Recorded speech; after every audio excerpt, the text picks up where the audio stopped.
This is the Baymaw Podcast with Marty Solomon. I'm his co-host, Brent Billings. Today we are looking at the book of Judges and the cycle found therein. Yes, sirree. We're here to just keep the story going.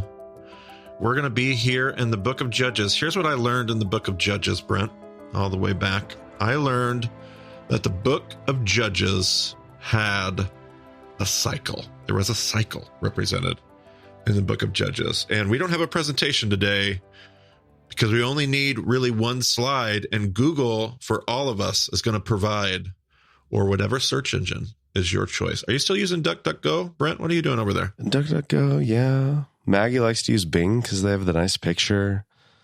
There's Coggy if you want to pay for the search engine. And apparently it's really good. It's not mucked up with all the Google stuff and the whatever. So There's a lot of options these days. It's kind of strange. Yeah, okay. We lived in the Google monopoly for such a long time. Absolutely.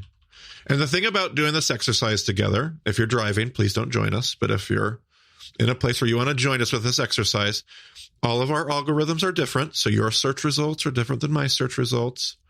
But if I were going to do a Google image search, Brent, and I just want to type in here, Judges, I'm going to type in Judges. I'm going to start to type sin. Let's see what happens. S-I, boom. I don't even get the word sin completed.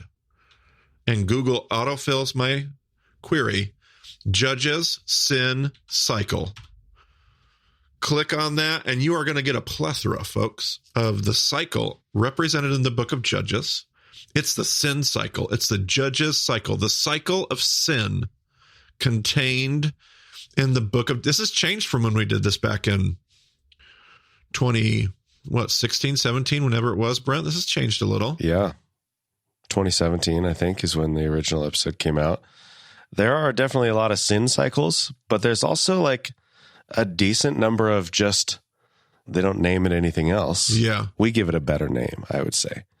But there are a number of images that just say, yeah, the cycle of Judges. Yeah. The Judges cycle. Yeah. Maybe that's because the Baymaw podcast has had an impact on the world. I doubt it in the last decade, but let's hope. I was definitely taught about it.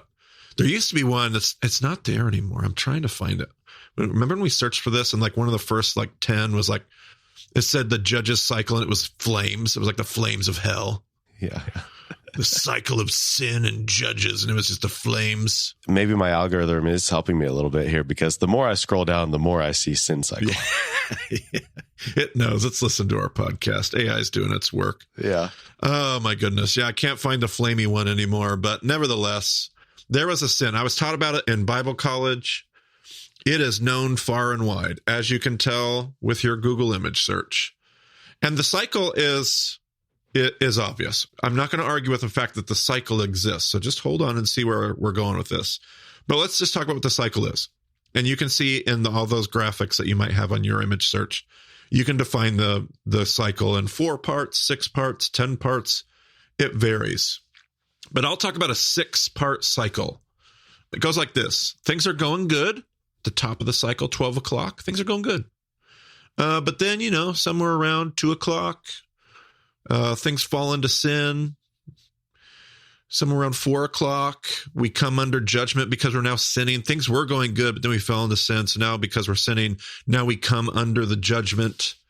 Somewhere around, 6 o'clock or 7 o'clock, we cry out for deliverance because I want to be rescued from the judgment. So, we're somewhere around, 8 o'clock.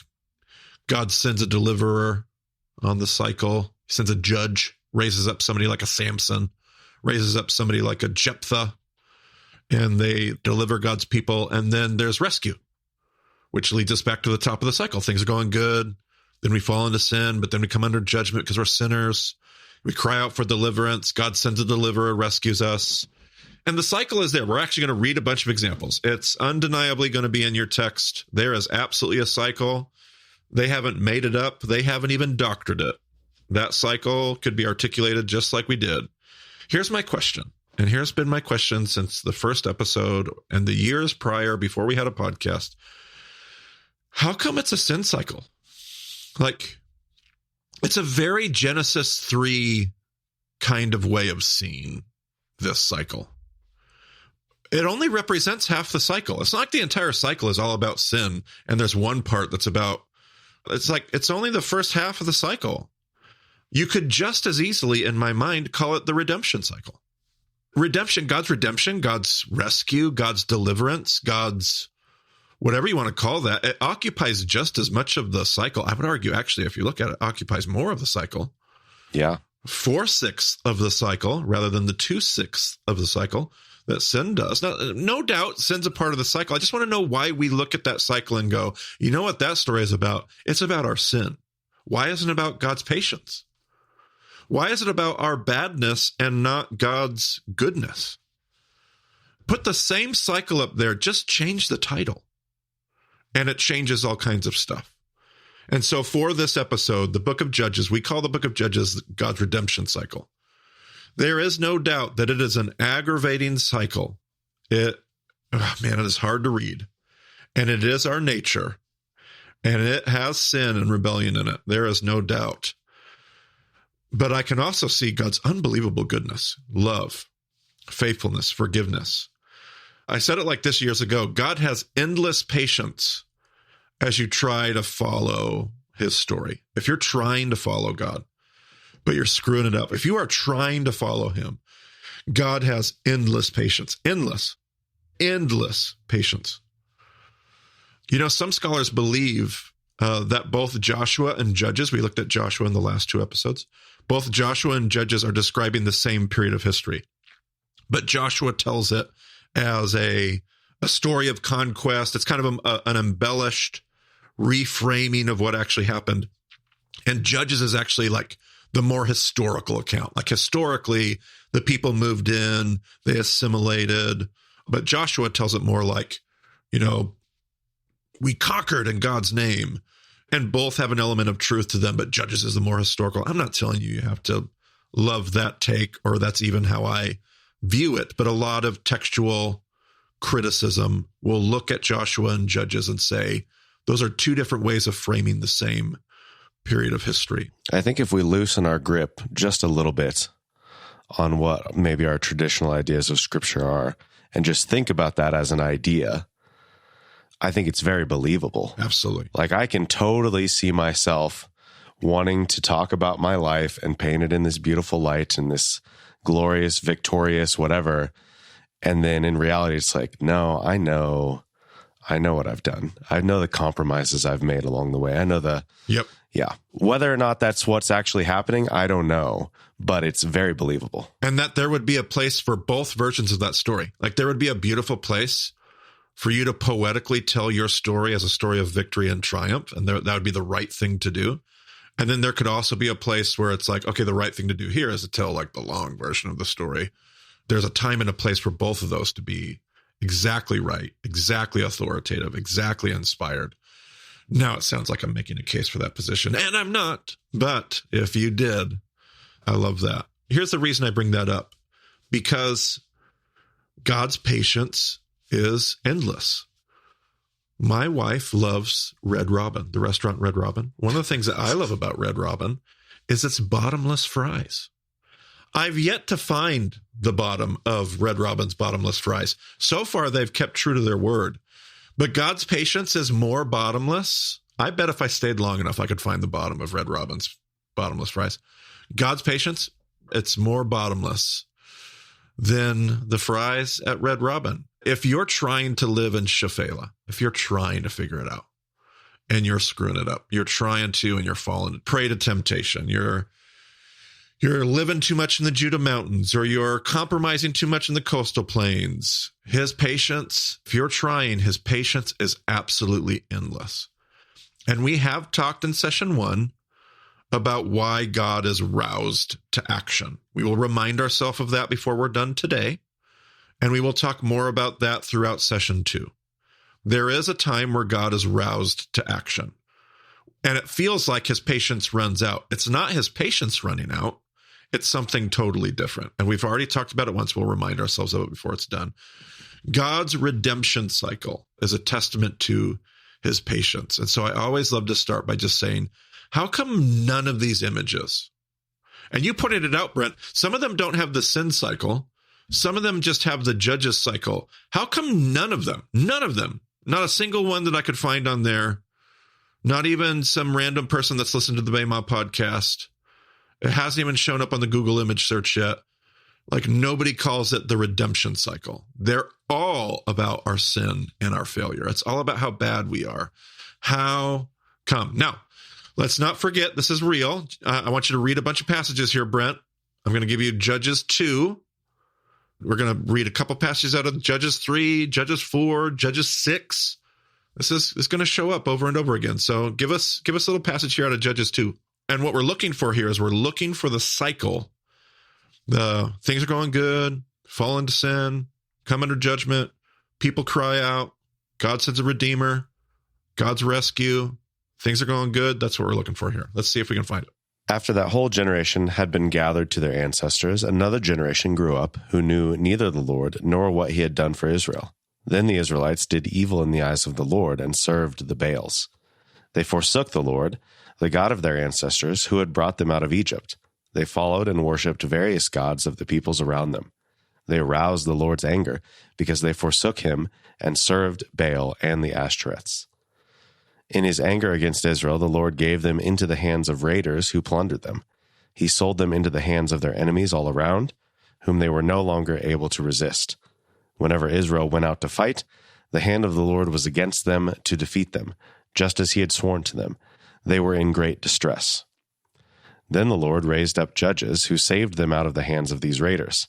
Yet they would not listen to their judges, but prostituted themselves to other gods and worshipped them. They quickly turned from the ways of their ancestors, who had been obedient to the Lord's commands. Whenever the Lord raised up a judge for them, he was with the judge and saved them out of the hands of their enemies, as long as the judge lived. For the Lord relented because of their groaning under those who oppressed and afflicted them.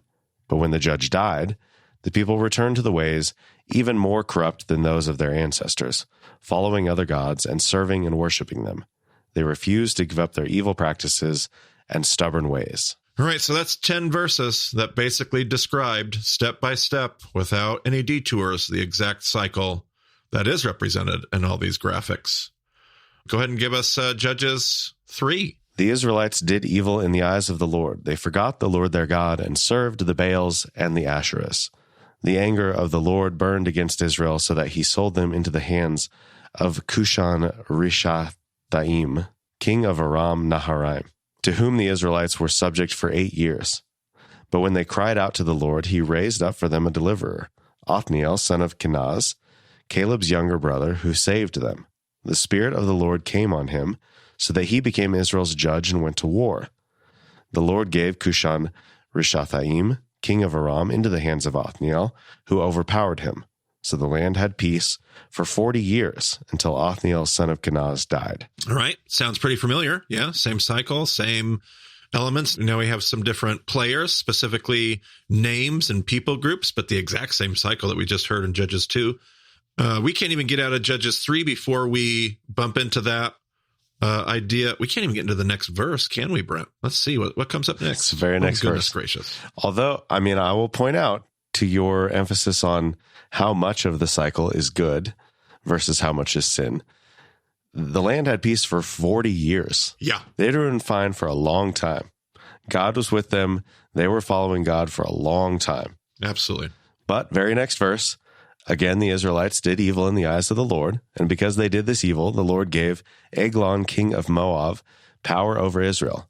Getting the Ammonites and Amalekites to join him, Eglon came and attacked Israel, and they took possession of the city of palms.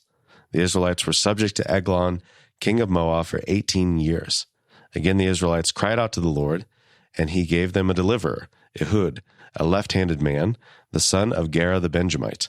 The Israelites sent him with tribute to Eglon, king of Moab. All right. So, and that story is going to actually continue if anybody wants to end up reading the rest of that story. Same cycle, same idea, repeated itself immediately in the next chapter. As soon as that story is done, here's how Judges 4 starts. Again, the Israelites did evil in the eyes of the Lord, now that Ehud was dead.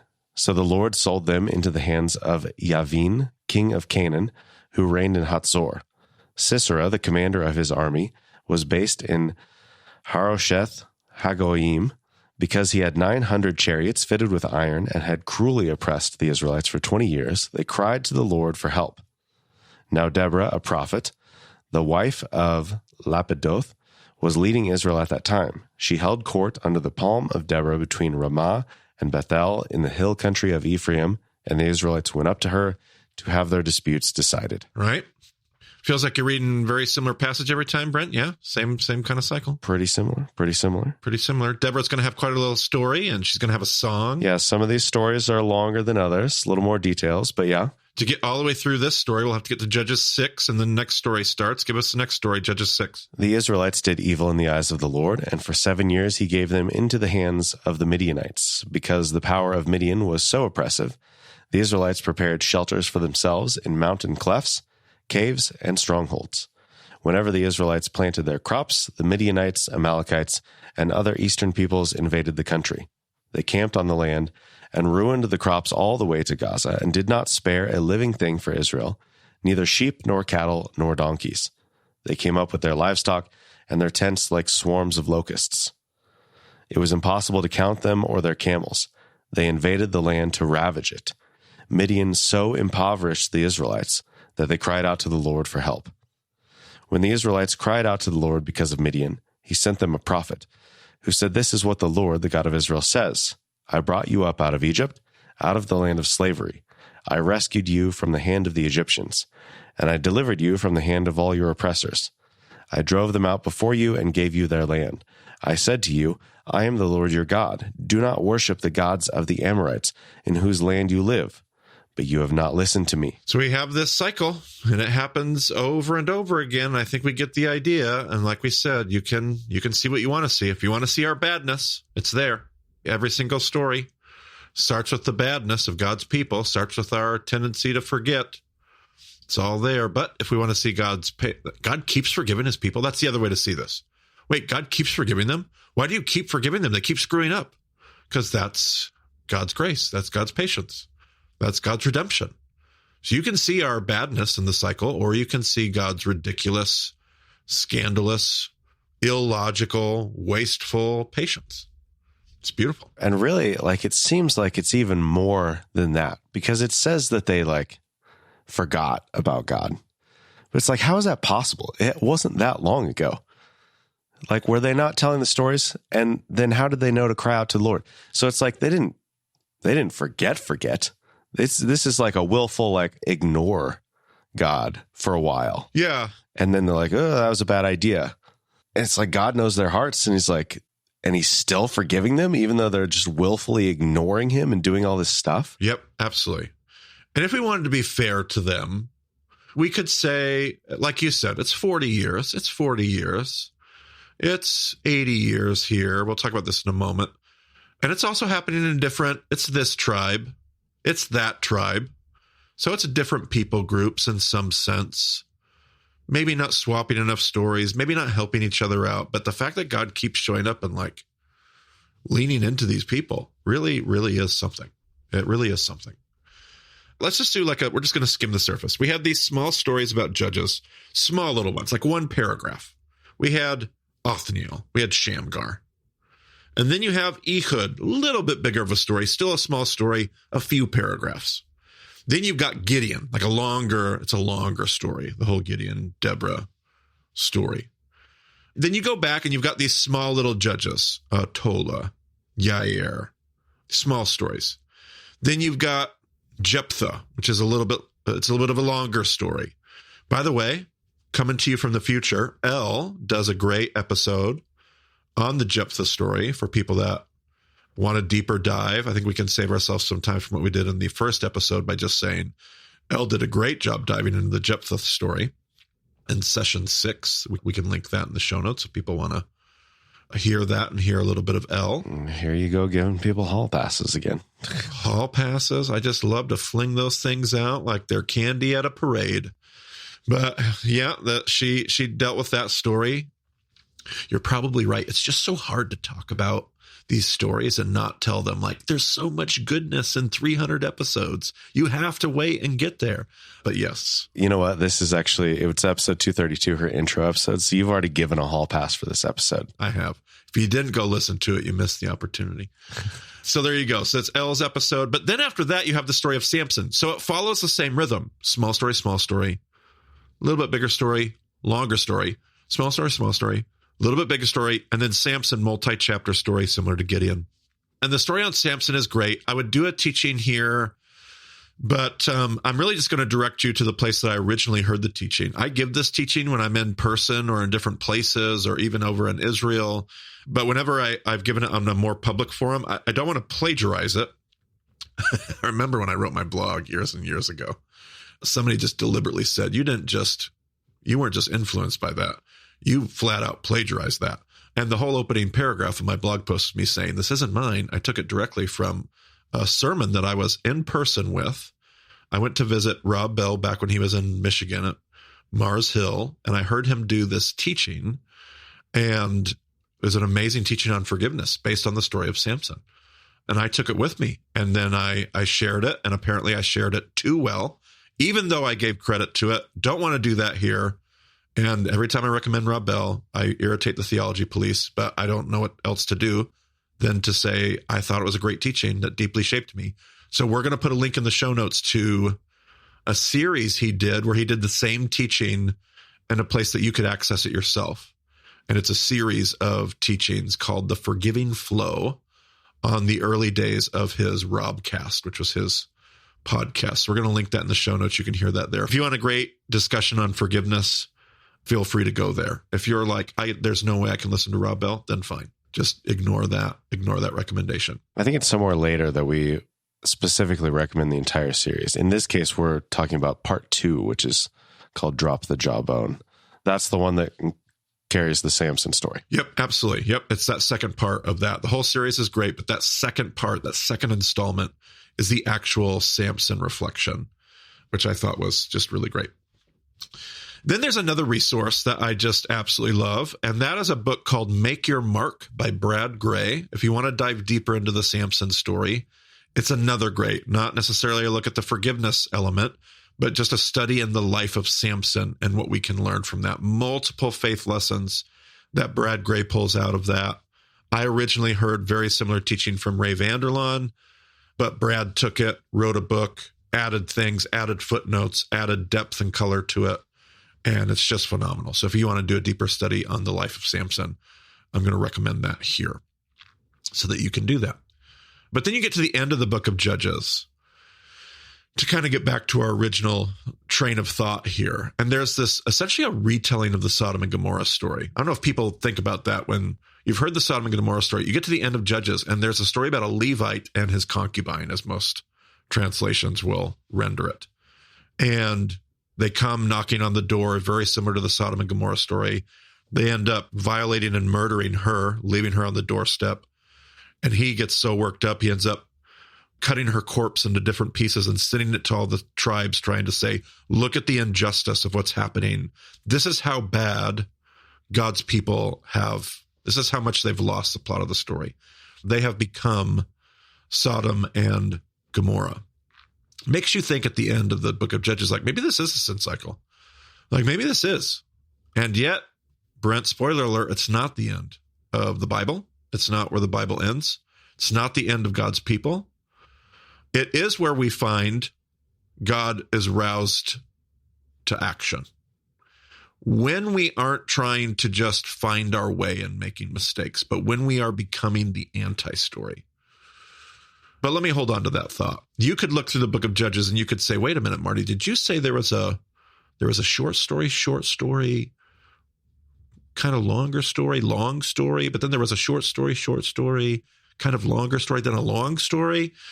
Yeah, I do think you could say that we've got some chiasms at play here. It's interesting to me that you have a 40-year rest, an 80-year rest, and a 40-year rest. Then you have a 40-year rest, and everything kind of goes haywire. You've got a 6-year rest, I believe, after Jephthah, which who knows what that's all about. That's crazy. And then Samson should order in, like you think Samson's kind of a triumphant, like it's a victory story. It's a we won story. So how many years of rest would you anticipate, Brent? It's 40. At least 40, right? I got 40, I got 80, I got 40, I got 40, I got 6, whatever that's all about. And then I should have 40, but I don't have 20. It makes me think, and again, I'm going to recommend that book by Brad Gray. When you dive deeper into the life of Samson, it makes me wonder if they never really got, because Samson wasn't the kind of deliverer and the kind of leader that God was asking them to be, did it actually take away from the kind of rest that God's people were able to experience? But not only that, we talked about this in the last episode, Brent, with the crossroads. Dan never really had the leader they were supposed to have. And you know what happens right after the Samson story? It's like right after the Samson story. You have the Danites settling in Laish, what we talked about in the last episode. Yeah. It's like because they didn't have the right leadership, they end up abandoning their post and going to a place they never should have went to. So as I think about just like trying to learn from the book of Judges, what are some of the things we can pull out from this? And I do think there are so many chiasms in the book of Judges, so many. Like if you've enjoyed our study on chiasms, I had a listener send me a book they had written, and it was just chock full of chiasms. And then they showed like a master chiasms of the entire book of Judges that had like little chiasms making up a master chiasm. It's so good. So there are just like chiasms galore in this, and you should dig in and you should find it. And I bet if you went to your favorite chiasm website that you've found online that you like to use, you're going to find all kinds of awesome renditions of what you might find in the book of Judges. But here's how I would kind of sum this up. It's one thing to try and follow God and fail and screw up. God's got endless patience for that. The one thing we see in the book of Judges is God's redemption cycle, not a sin cycle, but a redemption cycle. It is another thing to become the anti-story, as we'll end up calling it later on in session 2. That's going to come back. We'll talk more about that later. What you see at the end of the book of Judges is God's people, they're not just trying and failing. They are working against God and his mission. God put them at the crossroads of the earth to bless all nations. And now what they're doing is abusing visitors. That's not somebody trying to figure it out and struggling. That's not somebody failing and falling into a little bit of compromise or idolatry. This is a group of people that have become the opposite, literally the opposite, the anti-story of what God has asked them to do and to become. And that is what rouses God to action, not because he's lost patience, but actually because he's completely committed to his redemptive arc and his redemptive story of love and restoration. And so as we look at God's redemptive cycle of redemption, this is not a cycle to be taken advantage of. This is a cycle to appreciate. This is a cycle to wonder at, to worship God for, to appreciate God for his grace, his loving kindness, and his long-suffering nature, and his, what does he say to Moses? I am Adonai, Adonai, gracious and compassionate, slow to anger, and abounding in grace and love and truth. 1,000 generations of those that love me, but 3 generations. This is a great spot to remind ourselves. It's not 1,000 to 0. It's 1,000 to 3. This is one of those places where we get to see it's not that God's patience runs out. It's that God's patience is actually so committed to what he's doing in the world that he has to show up and protect the kids that are being abused and taken advantage of and all those things. So we get to see that here. And that's why I prefer to see this not as our sin cycle, but as God's redemption cycle, even in its worst moments, even in its judgment. What we end up seeing is a God redeeming the world and putting it back together. Because the next book, Brent, maybe not the next book, but the next chapter of the story isn't God taking his people off to captivity. It's God giving them a king that they really don't even want or need, but God meeting them where they're at and going, okay, we're going to put things back together. We're going to walk into the next chapter together. We're going to see where this goes. And that's where the story heads next. Well, I think this is a great one to wrestle with in a discussion group. If you're not in a group, or if you don't have some people that you can talk to about this, like what a cool conversation. Like, are you engaging? Are you making mistakes? Like, if you're not out there engaging Shephelah enough that you are making mistakes, you're probably not digging in enough. Because if you're doing it like that, it's just inevitable. You are going to make mistakes, but God will redeem that. If you're honestly trying to engage in these ways, like God will cover that. Yeah. And do we see these stories as like an invitation to some sense of historical solidarity? Do we read these stories and just go, oh, those silly Israelites, those silly Jews, and then sit in our own prayer time and go, oh, I'm such a failure. I'm such a disappointment. Or do we see in these stories like, oh man, this is the human experience, and God is redemptive. God is long suffering. And yes, I am often a screw up and a sinner and a rebel, but God comes back and hears my cry and hears my repentance and delivers me anyway, over and over and over again. And that's what I love to take out of the story of Judges. Not a book of continual failure, but a book of continual forgiveness. And that's how we bless all nations. Absolutely. So go to BEMAdiscipleship.com, check out the map. The groups page has a map there with groups. If you don't have a group in your area, or if the groups that are there are not the right group for you, like, we'd love to help you start one. Get in touch through the contact page. Brian, our strategy guy, he will send you all kinds of resources. It's not supposed to be like this big burden to make a group. But if you're like, wow, I just need some ideas, like, we'll give you the ideas. We got all kinds of stuff that we can hand over. So we just want to make that possible for you. And thank you for supporting our work. Thank you for enabling us to do what we do. We're just blessed by the way all of you engage this work with us. So thank you for joining us on the Bema podcast today. We'll talk to you again soon. Hi, I'm Brandon Peoples, a Bema listener and group facilitator in Birmingham, Alabama. And here's the prayer from episode 36 Companion. Lord, thank you for your patience. Thank you for your goodness. Thank you for your faithfulness. Thank you for your unending, unfathomable love. Forgive me, forgive us for when we fall short, and may our next step be to try and do the next right thing. May we remember the story isn't about our failures, but about you, your willingness to redeem your creation time and time again. Thank you for your promises and for grafting us all into your story. May we seek to be a part of this cycle of redemption always. Amen.